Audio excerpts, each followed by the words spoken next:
이제 9월 13일 주일 오전 예배 우리 하나님 앞에 드리도록 하겠습니다. 묵상 기도 하십니다.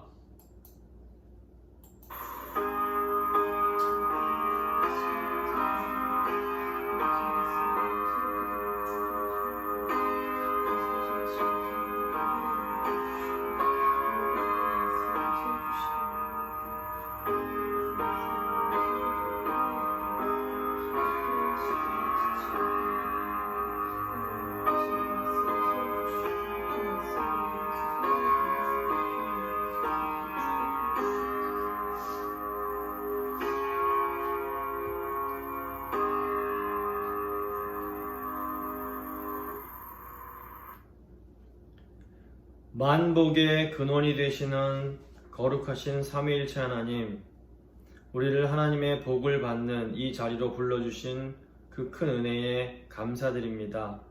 창조주 성부 하나님, 그 창조의 은혜로 인간의 죄로 인하여 신음하고 있는 이 땅을 고쳐 주시옵소서. 구속주 성자 예수님, 사망 가운데 헤매고 있는 죄인들을 긍휼히 여기사 구원하여 주시옵소서. 성화주 성령 하나님, 구원받은 하나님의 백성들을 더 거룩한 삶으로 인도하여 주시옵소서. 하나님, 이 시간 저희가 드리는 예배를 받아주시고 하늘의 그 신령한 복을 우리 심령 가득 허락하여 주시옵소서. 귀하신 예수 그리스도의 이름으로 기도드립니다. 아멘. 사도신경으로 우리의 신앙을 고백하도록 하겠습니다.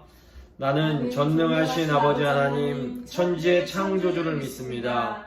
나는 그의 유일하신 아들, 우리 주 예수 그리스도를 믿습니다. 그는 성령으로 잉태되어 동정녀 마리아에게서 나시고 본디오 빌라도에게 고난을 받아 십자가에 못 박혀 죽으시고 장사된 지 사흘 만에 죽은 자 가운데서 다시 살아나셨으며 하늘에 오르시어 전능하신 아버지 하나님 우편에 앉아 계시다가 거기로부터 살아있는 자와 죽은 자를 심판하러 오십니다. 나는 성령을 믿으며 거룩한 공교회와 성도의 교제와 죄를 용서받는 것과 몸의 부활과 영생을 믿습니다. 아멘. 찬송가 1장 찬양하도록 하겠습니다. 찬송가 1장입니다.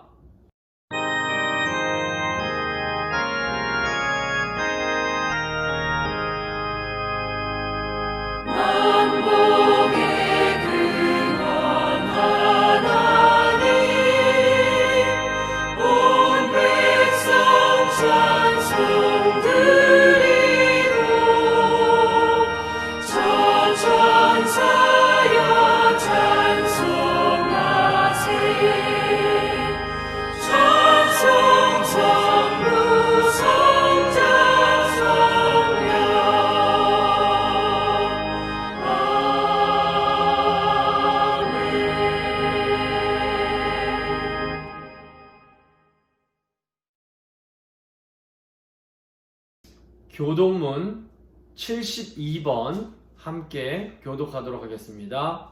교독문 72번입니다. 교독문 72번 이사야 58장입니다.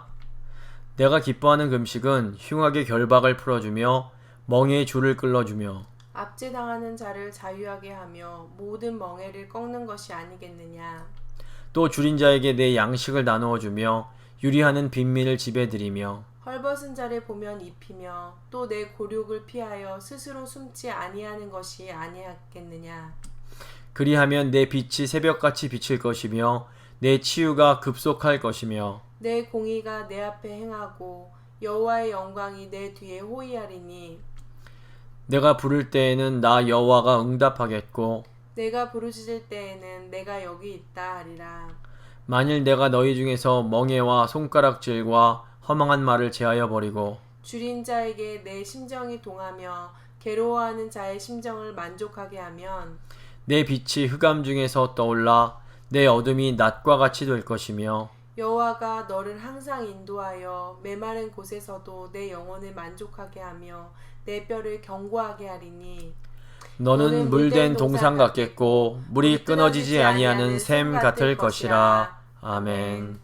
찬송가 31장 찬양하도록 하겠습니다. 찬송가 31장입니다.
김경복 장로님께서 예배 위에서 기도해 주시겠습니다. 기도하시겠습니다. 온 성도의 성도들로부터 영광을 받으실 만왕의 왕이신 주 여호와 하나님, 하나님께서 만드신 가정을 통하여 안식과 위로의 은혜를 누리며 살게 하시다가 주님 앞에 모였습니다. 특별히 오는 가정의 달이며 첫 주일을 어린이 주일로 예배하게 하시니 감사합니다. 인자하신 하나님, 지난 주간에 주님의 품에서 떠났던 마음들이 다시 돌아오는 은혜를 입혀 주시옵소서. 참된 믿음과 소망으로 주님 앞에 나아와사오니 주님께서 받으시는 산제물이 되며 거룩한 예배가 되도록 인도하여 주시옵소서. 오늘 목사님께서 주시는 말씀을 사모하는 마음으로 받아서 모든 성도들이 평생에 지키고 따를 생명의 약속이 되기를 간절히 원합니다. 주일의 주인 되신 하나님, 성도에게 주일을 구별하는 은혜를 주셨으니 여호와께서 모든 것을 창조하시고 제7일에 쉬셨던 안식의 복을 누리게 하옵소서. 사랑의 하나님, 온 세계가 코로나 때문에 불안에 떨고 있습니다. 국가의 흥망성쇠의 역사를 주관하시는 하나님의 전능하신 능력과 섭리를 아는 성도들이 기도의 끈을 붙들고 기도하는 힘으로 속히 이 땅을 돌보아 주시고 대한민국과 이 나라를 살려 주시옵소서. 가정의 아버지가 되신 하나님, 저희들 가정을 보호해 주시고 가정마다 생업을 붙들어 주시고 물질로 인하여 생겨나는 근심, 걱정, 염려에서 우리의 믿음과 기도를 일으켜 세워주시며 도와주시옵소서. 가정의 어르신들과 어린아이, 태아에 이르기까지 건강을 지켜주시옵소서. 지금은 몹시도 힘든 생활이지만 남편과 아내와 아이들이 서로 사랑함으로 가정에서 웃음을 꽃피우고 화목한 삶을 누리면서 마음의 성전을 이루는 복된 가정 만들어 주시옵소서. 지혜와 지식의 하나님, 우리 아이들이 하나님 말씀 속에서 양육하여 주심을 감사드립니다. 그런데 한쪽에서는 세상 문화가 하나님을 대적하고 하나님을 멸시하는 타락한 문화로 가고 있습니다. 하나님을 버리고 세상을 즐기라고 그러면서 살아가라고 부추기는 악한 세력이 있습니다. 그 세력들이 분위기를 조장합니다. 이것이 아이들이 살아가는 세상입니다. 주님, 이 아이들의 앞날에 밤이 깊어지고 어두울수록 우리의 아이들은 더 밝게 빛나는 새벽별 되게 해 주시옵소서. 주님, 우리 아이들의 생각과 마음을 그리스도의 전신갑주로 무장시켜 주시고 세상에 나갈 때에 현란하고 달콤하며 자극이 넘치는 타락한 세상 문화를 하나님의 문화로 정복하는 믿음의 용사가 되게 하옵소서. 하늘 아버지, 솔로몬보다 더 많은 지혜를 주시사 하나님의 형상을 수놓는 자신의 인생을 그려가게 하시고 하나님의 사랑을 나타내는 하나님의 문화를 마음껏 만들고 마음껏 발휘할 수 있게 하옵소서. 하나님을 대적하는 어둠의 세력을 물리치는 이 일을 위하여서 전능하신 하나님이여 우리의 아이들을 사용하여 주시옵소서. 필요한 모든 것을 주시옵소서. 어린이의 친구가 되시는 예수님 이름으로 기도드립니다. 아멘.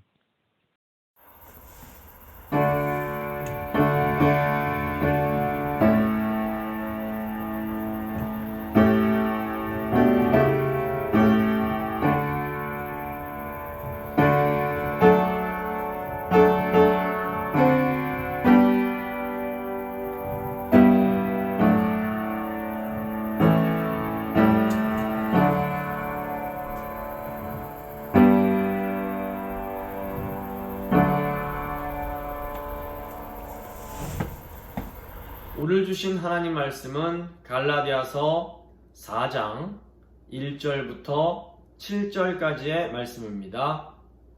갈라디아서 4장 1절로 7절까지의 말씀을 봉독해 드리도록 하겠습니다. 내가 또 말하노니 유업을 이을 자가 모든 것의 주인이나 어렸을 동안에는 종과 다름이 없어서 그 아버지가 정한 때까지 후견인과 청지기 아래에 있나니 이와 같이 우리도 어렸을 때에 이 세상의 초등학문 아래에 있어서 종노릇하였더니 때가 참에 하나님이 그 아들을 보내사 여자에게서 나게 하시고 율법 아래에 나게 하신 것은 율법 아래에 있는 자들을 속량하시고 우리로 아들의 명분을 얻게 하려 하심이라. 너희가 아들이므로 하나님이 그 아들의 영을 우리 마음 가운데 보내사 아빠 아버지라 부르게 하셨느니라. 그러므로 내가 이후로는 종이 아니요 아들이니 아들이면 하나님으로 말미암아 유업을 받을 자니라. 아멘. 이제 특별 찬양 순서가 되겠습니다.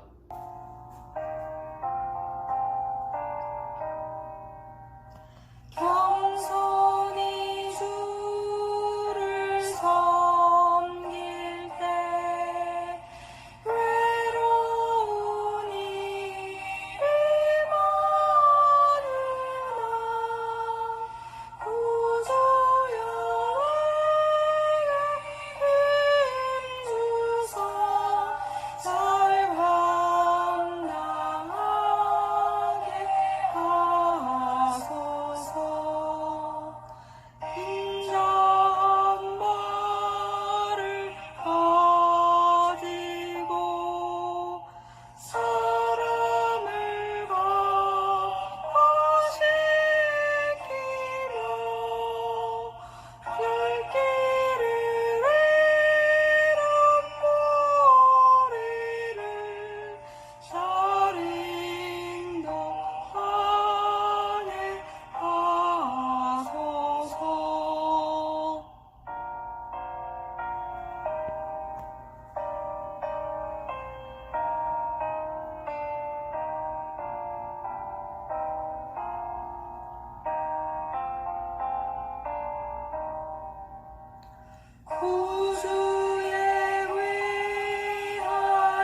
오늘은 유업 이을자라는 제목으로 하나님 말씀 함께 나누고 기도하도록 하겠습니다. 저희가 지난 주일에 갈라디아서 3장 말씀을 통해서 믿음이 주는 변화에 대해서 생각을 했습니다.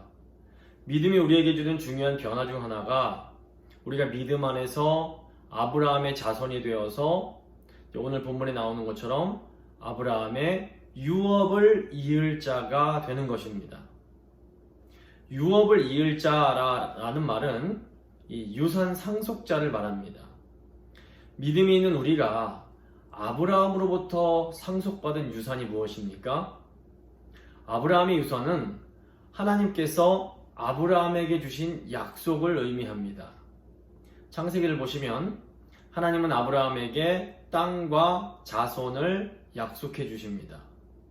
그리고 하나님께서는 아브라함의 자손에게 복을 주어서 큰 민족을 이루게 하고 그 민족을 통해 모든 민족들이 복을 받게 하겠다라고 약속해 주십니다.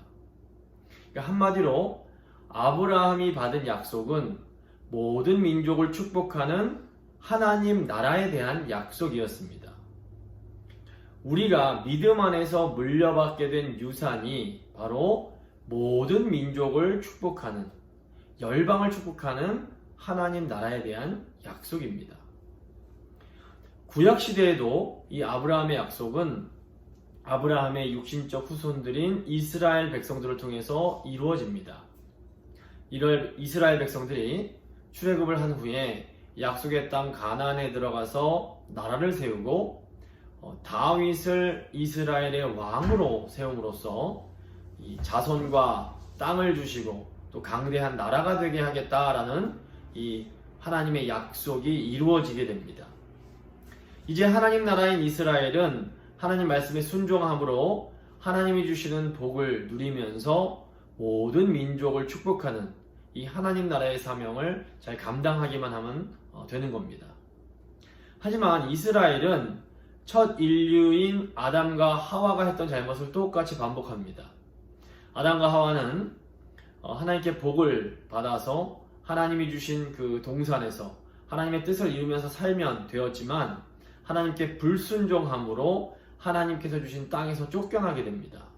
근데 이스라엘도 똑같이 하나님께 불순종함으로 하나님께서 주신 그 땅에서 쫓겨나게 됩니다.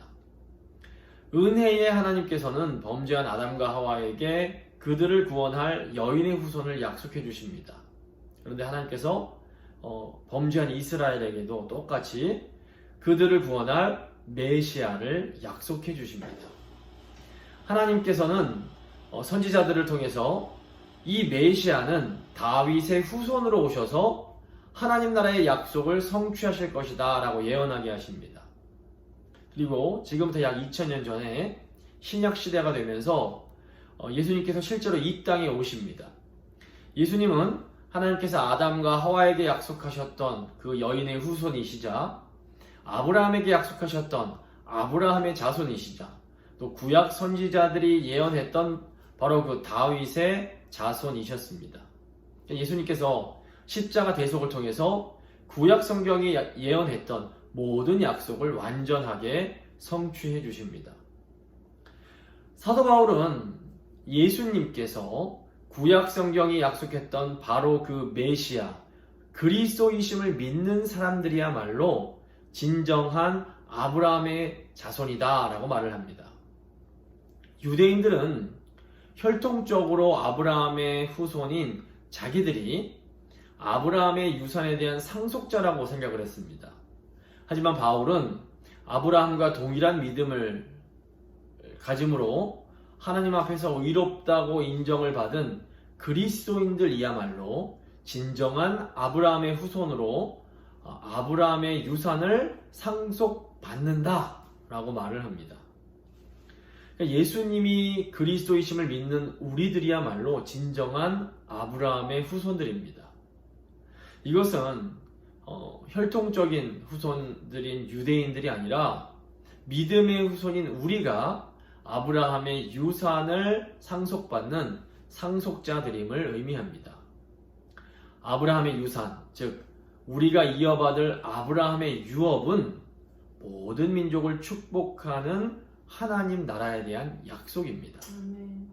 우리 유산인 하나님 나라에 대한 약속에는 두 가지 차원이 있습니다. 첫 번째 차원은 믿음으로 우리가 하나님 나라에 들어가서 하나님이 주시는 놀라운 복을 받아서 누리는 것입니다. 하나님은 아브라함에게 내가 너에게 복을 주어 너의 이름을 위대하게 만들겠다라고 말씀하십니다. 그러니까 믿음 안에서 우리가 받는 복에는 우리가 죽어서 가게 될 천당뿐 아니라 이 땅에서의 복된 삶까지 다 포함이 되어 있습니다. 믿음으로 하나님 나라에 들어온 사람들은 예수님께서 주시는 놀라운 평안과 안식과 기쁨을 누립니다. 우리는 하나님의 말씀과 성령을 통해서 이 엄청난 복을 누릴 수가 있습니다. 우리가 함께 모여서 하나님을 예배할 때에 성령께서는 말씀을 통해서 이 세상의 모든 어려움들을 능히 뛰어넘을 수 있는 놀라운 평안과 기쁨을 허락해 주십니다. 그러니까 우리는 믿음 안에서 하나님께서 우리에게 주시는 이 복을 받아 누리면서 이 세상을 살아가야 합니다. 하나님 나라에 대한 약속의 두 번째 차원은 우리가 하나님으로부터 받은 복을 이제 우리 이웃에게 모든 열방에 나누어 주는 차원입니다. 하나님은 아브라함에게 너는 복이 될 것이다. 너를 통해서 모든 민족이 복을 받을 것이다 라고 말씀하십니다. 하나님의 복을 받은 사람은 그 자체로 복된 존재가 되어서 그 사람을 만나는 사람마다 하나님의 복을 받게 되는 겁니다. 그러니까 쉽게 얘기해서 우리의 존재 자체가 복입니다. 우리를 만나는 사람들은 바로 우리 때문에 하나님의 복을 받게 되는 겁니다. 그런데 우리가 이렇게 하나님이 주신 복을 흘려보내는 그런 삶을 살려면 예수님처럼 십자가를 지는 삶을 살아야 됩니다. 예수님이 지신 그 십자가 위에서는 두 가지 일이 일어났습니다. 예수님은 십자가 위에서 우리의 그 죄로 인한 모든 저주를 다 한 몸에 끌어안으셨습니다. 동시에 예수님은 십자가 위에서 예수님이 하나님 아버지에게 받으신 놀라운 복을 우리에게 아낌없이 다 나누어 주셨습니다. 그러니까 믿음으로 하나님 나라에 들어온 사람은 우리 예수님처럼 저주는 내가 받고 축복은 다른 사람에게 주는 이런 참으로 복된 삶을 살게 됩니다. 바울 당시의 유대주의자들은 자신들의 힘과 노력으로 율법을 열심히 지켜서 하나님이 주시는 그 복을 받고자 했습니다. 하지만 유대주의자들은 더 나아가 이방인들을 축복하는 이 십자가의 삶에 대해서는 전혀 알지를 못했습니다. 그래서 이 유대주의자들은 이방인들도 하나님의 복을 받으려면 우리처럼 율법을 지켜야 된다라고 주장을 했습니다. 하지만 복음은 하나님의 복을 받는 것도 율법이 아닌 오직 믿음을 통해서이며 더 나아가 하나님께 받은 복을 나누어 주는 것도 오직 믿음을 통해서만 가능하다라고 가르칩니다. 우리는 예수님을 보내주신 하나님의 사랑을 믿음으로 하나님의 복을 받고 또 우리를 위해 십자가를 지신 예수님의 은혜를 믿음으로 하나님의 복을 나누어 줄 수 있게 됩니다. 오직 믿음 안에서만 저주는 내가 받고 축복은 나눠주는 이 십자가의 삶을 살아갈 수가 있는 것입니다. 이제 오늘은 계속해서 우리가 받은 아브라함의 유산에 대해서 좀 생각을 해보도록 하겠습니다. 오늘 본문 보시면 아브라함의 유업을 상속받는 과정에 있어서 율법이 하는 역할과 또 예수님과 성령님께서 하시는 사역에 대해서 나오게 됩니다. 세 부분 나눠서 오늘 본문 살펴볼 텐데 첫 번째 율법의 역할입니다. 두 번째 아들의 사역, 세 번째 성령의 사역입니다. 율법의 역할, 아들의 사역, 성령의 사역입니다. 먼저 율법의 역할입니다. 유업을 이을 자라도 어릴 때에는 율법의 통제를 받게 됩니다. 1절과 2절입니다. 내가 또 말하노니 유업을 이을 자가 모든 것의 주인이나 어렸을 동안에는 종과 다름이 없어서 그 아버지가 정한 때까지 후견인과 청지기 아래에 있나니. 사도 바울은 상속인이라도 어릴 적에는 그 종과 다름이 없이 그 이 후견인과 청지기의 청지기의 의 통치를, 그러니까 그 통제를 받는다고 말을 합니다. 이 갈라디아서가 기록될 당시에는 로마 제국 시대였습니다. 이 로마에서는 상속자가 미성년일 적에는 14세까지 이 후견인의 보호를 받아야만 했습니다. 그리고 25세가 될 때까지는 상속자라고 해도 자신이 상속받은 재산을 마음대로 이렇게 쓸 수 없었다고 합니다.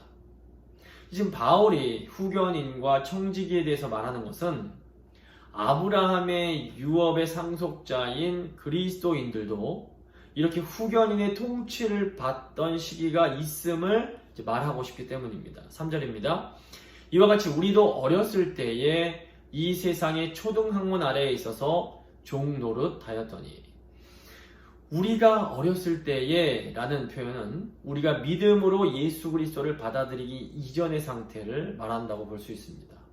또 세상의 초등학문은 유대인들에게는 율법, 그리고 이제 율법을 모르는 이방인들에게는 율법의 기능을 하는 어떤 윤리나 양심 같은 것들을 포함한다고 볼 수 있습니다. 결국 무슨 말입니까? 믿음으로 아브라함의 유업을 이어받을 상속자가 된 그리스도인들도 이 믿음이 어릴 때에는 믿음 없는 불신자들처럼 율법의 통제를 받을 수 있다라는 겁니다. 이 율법이라는 후견인의 통제를 받는 사람들의 특징이 무엇입니까? 율법 아래에서 율법의 지배를 받는 사람들에게는 자유가 없습니다. 율법 아래에 있는 사람은 우선 하면 안 되는 것들이 굉장히 많습니다. 물론 이렇게 어릴 적에는 해도 되는 일과 해서는 안 되는 일을 배우는 이것이 굉장히 필요하고 중요합니다. 우리 믿음에서도 믿음 가운데 해도 되는 일과 해서는 안 되는 일에 대한 기초를 배우는 것은 중요합니다. 저희가 세례를 받기 전에 세례 문답 공부를 하면서 그 기독교 교리의 기초를 배우는데, 이것이 다 이런 신앙의 기초를 든든하게 하기 위함입니다. 하지만 이 가정과 일터 또는 교회에서 저희가 생활을 하다 보면 그저 단순 무식하게 옳고 그름을 말하기 어려운 일들이, 어떻게 보면 굉장히 이렇게 복잡한 일들이 많이 있다는 것을 깨닫게 됩니다. 믿음이 성숙하지 못할 때에는 그런데 이렇게 지나치게 작은 일들까지 옳고 그름을 따지려고 하는 경우가 많습니다. 돌아보면 이제 제가 20대 청년 시절에도 제가 너무 이렇게 옳고 그름을 자꾸 따져대니까 이 교회 이제 그 청년들이 저와 말하는 것을 굉장히 부담스러워하는 경우가 많았습니다. 분명히 이제 제 말이 맞는 말이라서 저에게 뭐라고 하지는 못하지만 후배들 같은 경우에는 저를 굉장히 무서워했습니다. 누가복음 10장을 보시면 선한 사마리아인에 대한 이야기가 나옵니다. 잘 아시는 내용일 텐데, 어떤 사람이 예루살렘에서 여리고로 내려가다가 강도를 만나서 가진 것을 다 빼앗기고 피를 흘리며 쓰러져 있었습니다. 그때 한 제사장이 그 길로 내려가다가 그 쓰러진 사람을 봤는데 그냥 지나가 버립니다. 또 잠시 후에 레위인도 그 길로 가다가 사람이 쓰러진 걸 봤는데 이 레위인도 그냥 지나가 버립니다. 하지만 당시 이제 유대인들에게 굉장히 무시받고 멸시받던 사마리아인이 길을 가다가 그 강도 만난 사람을 보고 불쌍히 여기면서 기꺼이 자기와 시간과 수고와 돈을 들여서 도와줍니다. 근데 이때 이제 제사장과 레위인이 그냥 지나간 이유가 무엇일까요? 이 제사장과 레위인은 하나님께 드리는 제사를 주관하는 사람들이었습니다. 이 율법에 따르면 피를 흘린 사람처럼 이렇게 부정한 것을 만지게 되면 일정 시간 동안 제사에 참여할 수가 없었습니다. 그러니까 율법주의적인 시각에서 보면 이 제사장과 레위인은 예배라는 직무에 충실하기 위해서 도움이 필요한 사람을 그냥 피해 갔던 것이었습니다. 하나님께 드리는 예배가 중요하지 도움 좀 필요한 사람이 뭐가 그렇게 중요해? 라고 생각을 하며 자기를 합리화했던 겁니다. 하지만 예수님은 예배를 드리기 위해서 도움이 필요한 사람을 지나쳐버린 제사장과 레위인이 아니라 강도 만나서 쓰러져 있는 사람을 도와준 사마리아인이야말로 진정한 이웃사랑을 실천한 사람이다 라고 가르치십니다.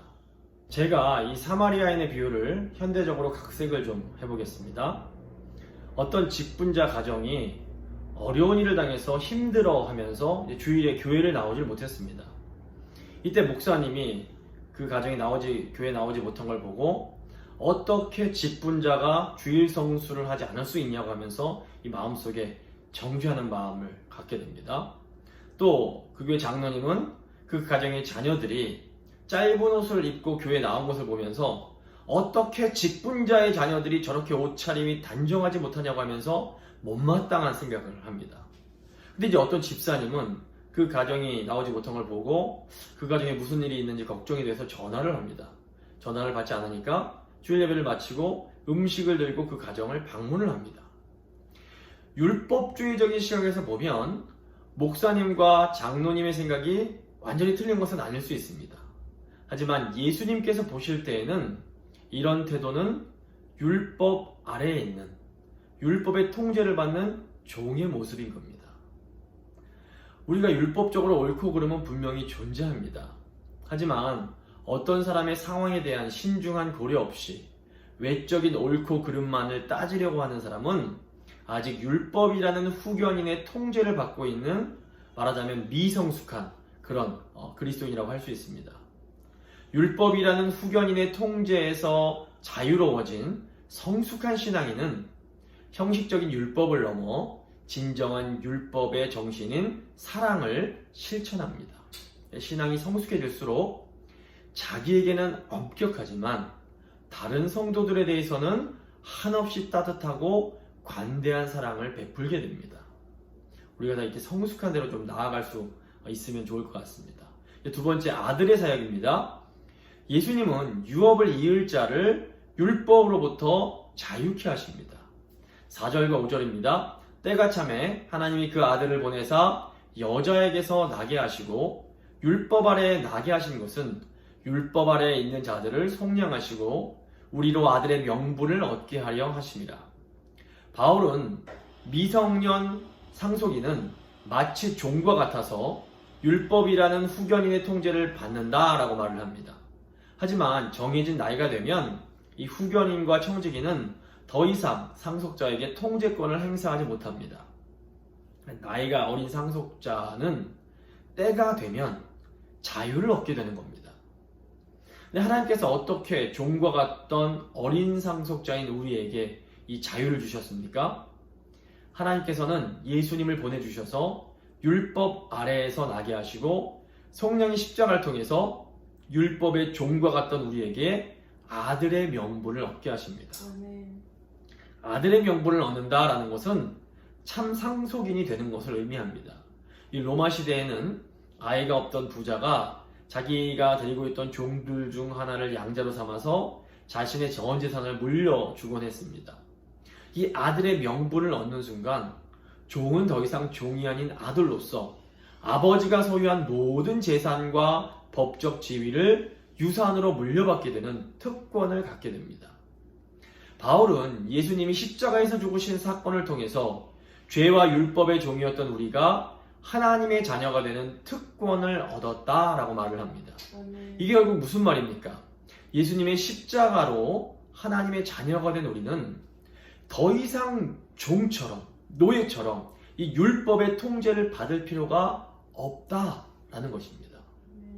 바울이 지금 갈라디아서를 쓰고 있는 목적이 갈라디아 교회에 몰래 들어온 유대주의자들 때문이었습니다. 유대주의자들은 복음을 믿는 것으로는 부족하며 율법도 잘 지켜야 하나님의 자녀가 될 수 있다라고 미혹을 합니다. 근데 바울이 보기에는 이들의 주장은 믿음으로 율법의 종이 되었던 상태에서 이미 벗어난 사람들을 또다시 율법의 종, 율법의 노예로 돌아가게 하려는 것과 같았던 겁니다. 그래서 바울은 믿음으로 하나님의 자녀된 그리스도인은 더 이상 율법의 통제를 받을 필요가 없는 참 자유를 가진 상속자임을 강조하는 것입니다. 그런데 예수님을 통해서 하나님의 자녀가 된 사람들이 누리는 이 자유가 무엇인지를 이해하는 것이 정말로 중요합니다. 보통 사람들은 자유가 자기 마음대로 무엇을 결정하는 것이라고 생각을 합니다. 그래서 세상 사람들은 내 돈 가지고 내 마음대로 하는 것이 자유다 이렇게 생각을 합니다. 내가 가진 능력으로 내가 원하는 대로 결정하는 것, 이것이 자유다라고 말을 합니다.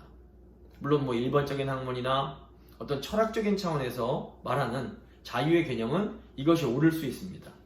하지만 나의 유익을 위해서 내가 선택할 수 있는 자유는 이 세상의 자유이지 하나님의 자유는 아닙니다. 그렇다면 하나님의 자유는 무엇일까요? 하나님의 자유는 내 마음대로, 내 멋대로 하는 자유가 아니라 자기 희생의 자유입니다.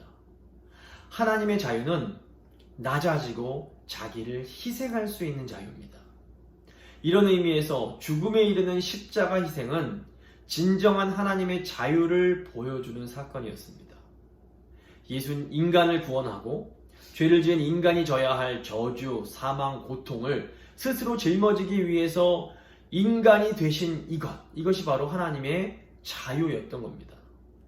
이 하나님의 자유는 세상 사람들이 말하는 자유와는 너무나도 다릅니다.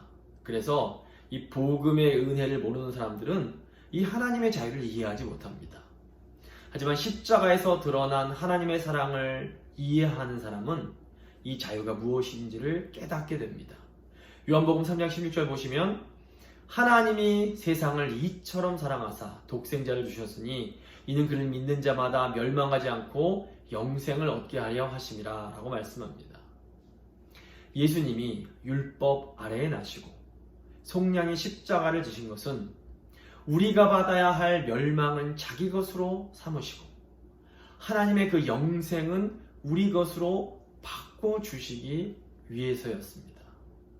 자기를 희생해서 영생을 주시려는 하나님의 자유가 바로 예수님께서 우리에게 주시려는 진정한 자유인 겁니다. 예수님이 주신 자유는 내가 율법을 잘 지켜서 구원받겠다는 이런 낮은 수준의 자유가 아닙니다. 예수님이 십자가를 지심으로 우리에게 주신 자유는 우리도 예수님처럼 십자가 그 희생의 사랑을 할 수 있게 만들어주는 그런 자유입니다.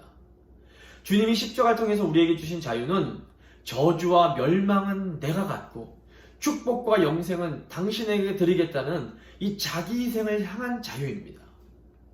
율법이라는 초등학문에 매여 있는 사람은 이 깊은 자기 희생의 자유를 이해하지 못합니다. 율법이라는 초등학문에 매여 있는 사람은 그래서 율법이라는 이 틀로 다른 사람을 계속해서 판단하고 못마땅하게 생각하고 저주하는 그런 수준에 머물러 있을 수밖에 없는 것입니다. 오직 믿음으로 복음에 담긴 하나님의 은혜를 받아들인 사람만이 이 하나님의 자유를 이해할 수 있고 또 예수님처럼 자기 희생의 자유를 누릴 수가 있습니다. 초창기에 한국에 오신 선교사님들이 바로 이 자유를 누렸던 분들입니다.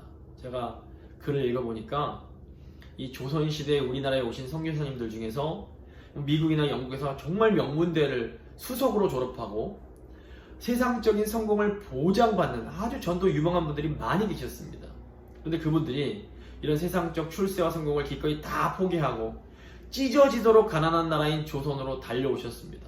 그리고 어떤 분들은 제 복음을 온전히 전해보지도 못하고 한국에 도착하자마자 순교를 당하기도 하셨습니다. 또 지금 이 순간에도 아주 가난한 나라에 가서 선교하는 많은 선교사님들이 계십니다. 이분들 중에는 정말 되게 고소득을 보장받을 수 있는 의사, 직업을 갖고 계셨던 분들도 많이 계십니다. 근데 왜 이런 분들이 세상적인 성공과 출세의 기회를 다 포기하고 그 힘든 자리로 구태여 내려갔던 것일까요? 이런 분들은 십자가 복음 안에서 하나님의 자유를 깨달은 분들입니다. 그래서 이런 분들은 내가 가진 능력으로 내가 원하는 것을 갖는 것이 아니라 우리 예수님처럼 다른 이들을 축복하기 위해서 자기를 희생하는 참 자유의 삶을 살겠다고 선택했던 겁니다. 우리 예수님께서 십자가를 지심으로 우리를 자녀로 삼아 율법으로부터 자유케 해주셨습니다. 그런데 이 자유는 내 마음대로 내가 원하는 것을 하겠다라는 자유가 아니라 우리 예수님처럼 자기를 희생하는 자유입니다. 아멘. 율법으로부터 진정으로 자유케 된 사람은 그 자유를 자기 자신을 위해서 사용하는 것이 아니라 다른 이들을 축복하기 위해서 사용합니다. 세 번째로 성령의 사역입니다. 아들의 사역이 우리로 하여금 아들의 명분을 얻어 율법에서 자유케 하는 것이었다면 성령님의 사역은 하나님 아버지를 더 깊이 있게 경험하게 해주는 것입니다. 6절과 7절입니다. 너희가 아들이므로 하나님이 그 아들의 영을 우리 마음 가운데 보내사 아빠, 아버지라 부르게 하셨느니라. 그러므로 내가 이후로는 종이 아니요 아들이니 아들이면 하나님으로 말미암아 유업을 받을 자니라. 성령님은 우리가 하나님을 아빠, 아버지 이렇게 부르게 만드십니다. 그래서 아빠라는 말은 아주 친밀하지 않으면 할 수가 없는 말입니다. 더욱이 여기 지금 부른다라는 단어가 헬라어 크라즈돈이라는 단어인데 이 단어는 크게 부르짖는다, 크게 외친다 이런 뜻입니다. 아빠, 아버지 이렇게 크게 부르짖을 수 있다는 것은 그만큼 하나님 아버지의 관계가 아주 친밀함을 의미합니다. 믿음 안에서 하나님의 자녀가 된 우리는 유업을 이어받을 자들입니다.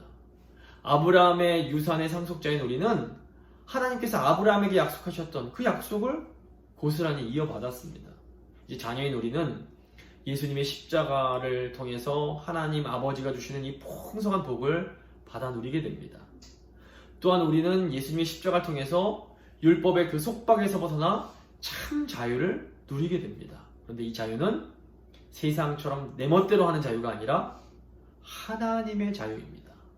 이 자유는 십자가의 자기 희생을 통해서 하나님께 받은 사랑과 복을 기꺼이 우리 이웃과 나누는 그런 자유입니다. 그런데 이 자유를 누리려면 우리는 먼저 성령 안에서 이 하나님 아버지와 깊은 사귐을 나눠야 됩니다. 저희 집 막내 아들은 언제 어디서나 아주 큰 소리로 아빠를 불러댑니다. 지난 몇 주간 아시는 것처럼 아내가 산후조리 중이어서 제가 아이들을 다 챙겨야 됐습니다. 근데 가장 이제 어린 막내 아이는 자기가 필요한 것만 있으면 아주 거침없이 큰 소리로 아빠를 불러댔습니다. 요즘 코로나 때문에 이제 집안에서 아이들이 온라인으로 수업을 하는데 이 막내 이제 아들 녀석은 수업을 하다가도 조금만 어려운 게 있으면 아빠 이리 좀 와보세요 라고 저를 부릅니다. 그럼 또 제가 금세 달려가서 문제를 해결해 줍니다. 또 이 막내 아이가 화장실에서 큰일을 보고 나면 아빠 다 했어요 얼른 와서 닦아주세요 라고 아주 당당하게 요구합니다. 밥을 먹다가도 아빠 목말라요 물 주세요 아주 뻔뻔스럽게 요구를 합니다. 어떻게 뭘 요구하면서도 이렇게 당당할 수 있을까요? 그만큼 아빠와 아들의 관계가 친밀하게 가능한 겁니다. 아빠인 저는 자기가 필요한 것을 이렇게 당당하고 심지어 뻔뻔스럽게 요구하는 막내 아들이 그런데 밉지가 않고 너무너무 사랑스럽습니다.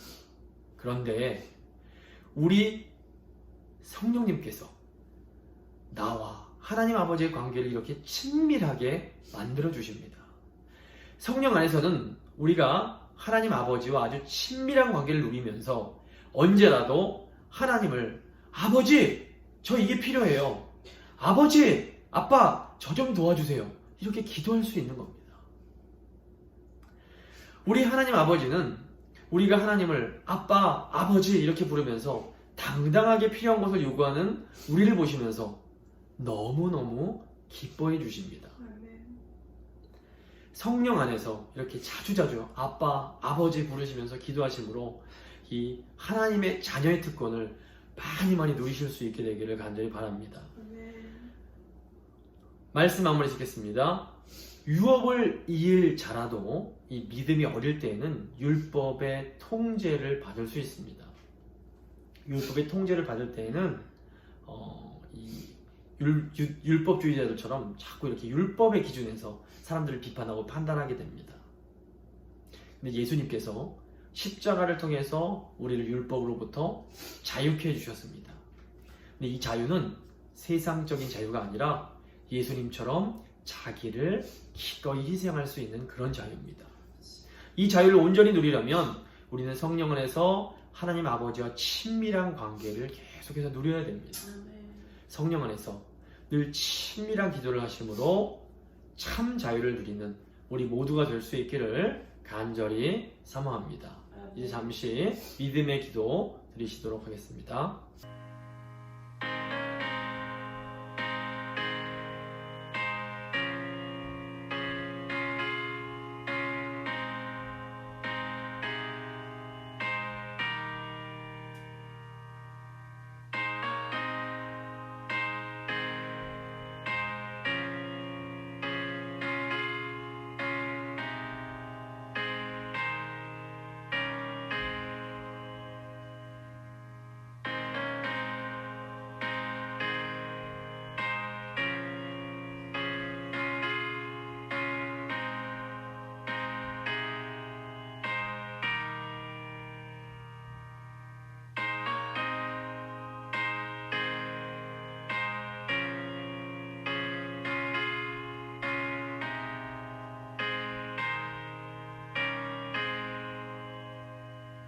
찬송가 339장 찬양하겠습니다. 찬송가 339장입니다.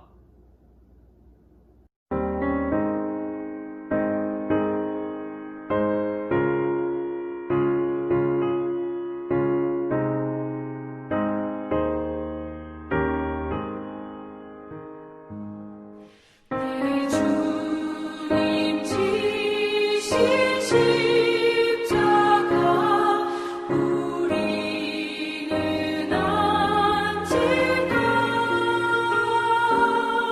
내게나 있는 십자가 내게도 있도다. 내 몫의 때인 십자가 늦지 못 가리다. 그 면류관을 쓰려고 저 천국 가겠네. 저수정 같은 길에서 면류관 벗어서 주 예수 앞에 바치며 늘 찬송하겠네. 저 천사 소리 높여서 늘 찬송할 때에 그 좋은 노래 곡조가 참 아름답도다. 그 면류관도 귀하고 부활도 귀하다. 저 천사 내려보내사 날 영접하소서.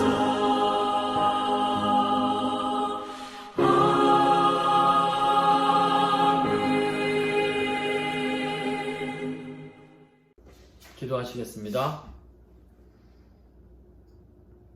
복의 근원이신 하나님 아버지, 우리를 사랑하사 아들을 보내주시고 아들을 믿은 믿음 안에서 우리를 자녀 삼아주시고 아브라함의 유업을 이을 자가 되게 하신 것 진심으로 감사드립니다. 하나님께서 십자가를 통해 우리를 율법에서 자유케 하셨사오니 우리가 성령 안에서 하나님 아버지와 친밀한 교제를 누리게 하시고 그 안에서 자기 희생의 이 자유를 누리며 이 땅을 살아가게 주님 도와주시옵소서. 아멘.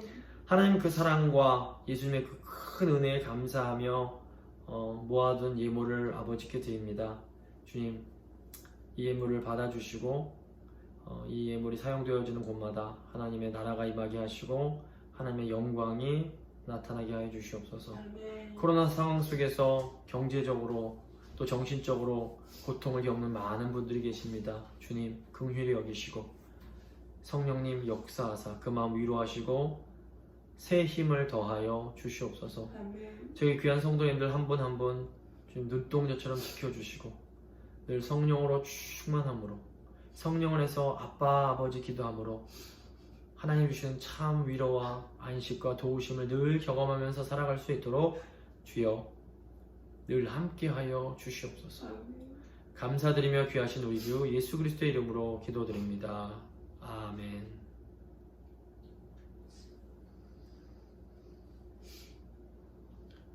광고 말씀 드리도록 하겠습니다. 이제 저희가 아시다시피 처음에는 저희가 이제 헌금을 가정에 모아두었다가 저희가 예배당에 다시 모여서 예배드릴 때 하나님께 드릴 계획이었는데 저희 생각보다 코로나 기간이 너무 이제 길어지다 보니까 저희가 한번 헌금을 다 같이 모아야 할 것 같습니다. 그래서 온라인으로 헌금을 드리는 방법도 생각을 해봤는데 이제 어른들께는 이게 사실 더 번거로울 수 있을 것 같습니다. 그래서 헌금을 이제 체크로 드리시는 분들은 교회 주소로 이 체크를 보내주시면 제가 이제 모아서 회계 권사님께 전달해 드리도록 하겠습니다.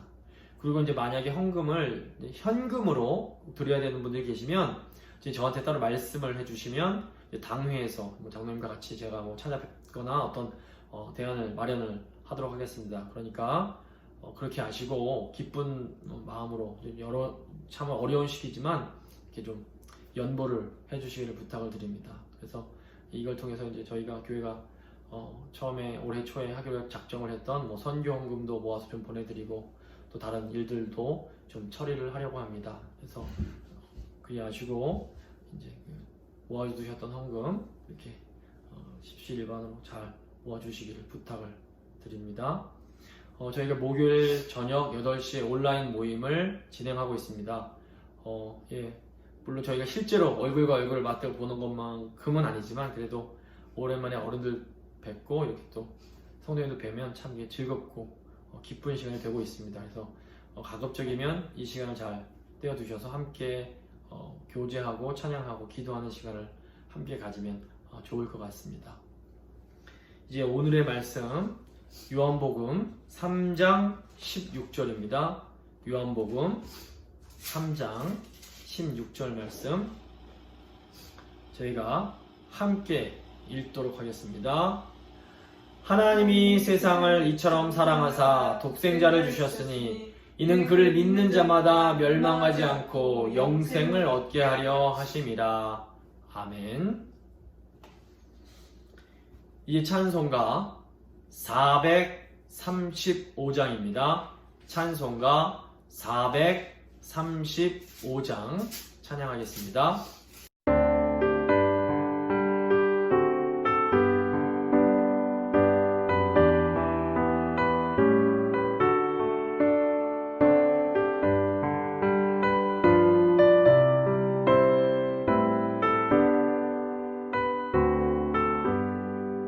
나의 영원하신 기업 생명보다 귀하다.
기도하십니다.